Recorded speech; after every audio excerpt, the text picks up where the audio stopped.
who your enemy is, just call. Paul said, I ain't got to do that because my enemy is not somebody on the other end of a telephone. My enemy is my enemy. Let me say it one more time. Paul said, my enemy is not my E-N-E-M-Y. My enemy is my I-N-N-M-E. My enemy. I'm my worst enemy. He said, listen to him. Verse 14, he said, the Lord is spiritual, but I am. Not that many times Paul uses these pronouns, which indicates that he's his own problem. He says, I'm a worse enemy. I am carnal. I'm sold under sin. That which I do, I allow not that. But what I would not, I do. What I hate, that I do. If I do that which I would not, I consent to the law that it is good. Now it's no longer I that do it, but sin that dwells in me. For I know that in me, that dwelleth in my flesh, is no good thing. For to will is present with me, but how to perform, how to do that which is good, I find not. Verse 18, he said, in me dwelleth no good thing. Paul says, I'm the worst enemy. I'm my main problem. And you know what our problem is? We blame everybody else for our problems. We blame everybody else for our shortcomings, for our fault, for our predicaments, for our problem. The rich folk are blaming the poor folk. The husband blame the wife blame the husband.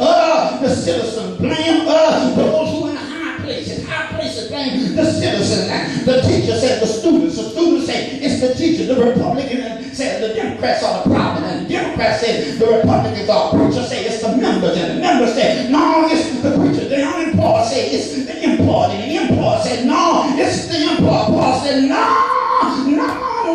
He said, I'm my problem. Everybody blaming somebody else. If it ain't the house I grew up in, it's the neighborhood I was raised in. If it ain't the neighborhood I was raised in, it's the school that I attended. But that's just the way I am. But can I tell you here today, it's not anybody else's fault. It's my problem.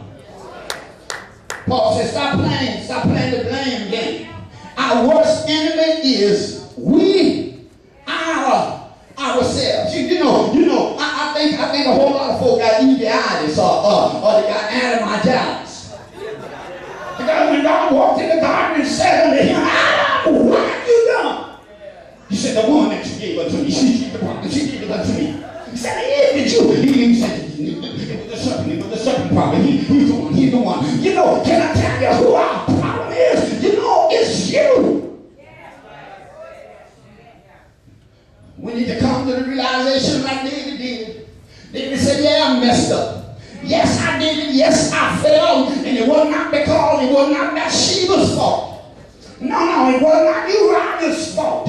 No, it was not Muhammad's fault. David said, it's my fault. I acknowledge my transgression. I have sinned. I have worshipped in iniquity. But Lord, wash me and I shall be clean. God, create in me a clean heart. Can I tell you? Stop playing the blame game, but just admit to God, here it is. It is what it is, Lord.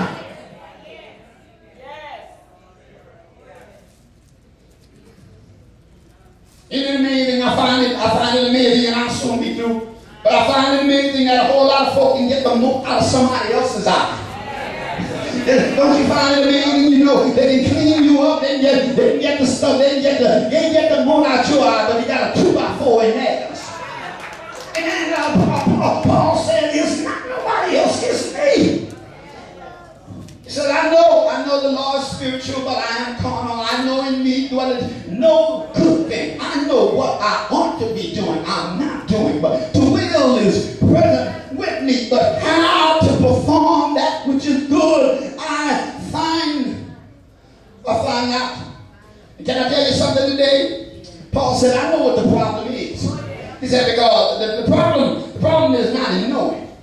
Because there's some of us, we say if you know good, you'll do good. If you know right, you'll do right. Paul said, stop lying to yourself. He said, my problem is not knowing right. No, my problem is not in the knowing. I wish I would bother reading in here. Paul said, it's not, my problem is not knowing, he said, but my problem is doing. He said, because most folk do know right from wrong. Oh, I wish there was a witness in this house. And well, let me put on me a little while. I know my problem is not knowing right, but my problem is doing right. I know. Can I get a witness in here? I know I ought to love others. I know I ought to give offerings. I know I ought to read my Bible. I know I ought to pray. I know I ought to bless them that curse me. I know that I ought to pray for them that despitefully use me. I know when my enemy hunger, I ought to give him bread. And when he thirsts, I ought to give him drink. I know when they hit me on one side, you ought to turn the other cheek. That's not a problem knowing. And if you want to be honest, that's your problem too. It's not knowing. I know what I ought to be doing, but my problem is doing it. Yeah. That's my problem. I know all night. I know all night, but my problem is not my knowing, but my problem is really doing it. And a whole lot of folks, they know they ought not to gossip. They know they ought not to lie. They know they ought not to steal. They know they ought not to backbite. They know they ought not to cuss. They know they ought not to hate. But the problem is not knowing is, go on somebody shame the devil and say doing. Paul said that's my problem. My problem. So knowledge is not the problem. He said, I know. Verse 18, he said, I know, but it's not knowing. It's how to. It's how to perform. Paul said, I've got this downward tendency in me. I know I'm a new resident. He said, but since I'm living in this old house going to bring me down to it's the devil. I've got this downward tendency. Look at it in verse number 19. He said, the good that I would, I do not, but the evil that I would not, that's the thing I find myself doing. And I know that in me dwelleth no good thing. Why don't you just make somebody mad with you up in here? Touch him and look at him and tell him I gave you permission. Go on, punch him in the shoulder and tell him you're no good thing. Go on, tell him with an attitude. Go on, say it to him one more time. Tell him you're no good thing. When she would get really mad with us, and she would, after she had done whipped us, that's what she would say to us. She said, you're no good thing. Paul said, this thing is getting the best of me. It's messing with me. I'm losing. I'm coming out on the bottom. I'm messed up. I'm losing. I'm no good. And I want to pat him on the back because at least he was not living in denial. Because some of us, since we met Jesus, since we came to Christ, we hear no evil, we see no evil, we do no evil, we feel no evil.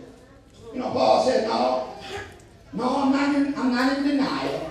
I'm going to tell it like it is, because can I tell you, unless you're willing to admit, unless you're willing to acknowledge, unless you are willing, in other words, that word confess. Confess is important because what confess means, it says, look, say the same thing God said. That's some of our problem because we're not willing to admit it is what it is. It's not a lie, but there's some little problem. I ain't that bad. At least I ain't better than him. I got some little problem. It ain't a lie. It's a little white. Paul said, no, tell it like it is. Y'all remember that popular blues song that came out a little while ago? So tell it like it is.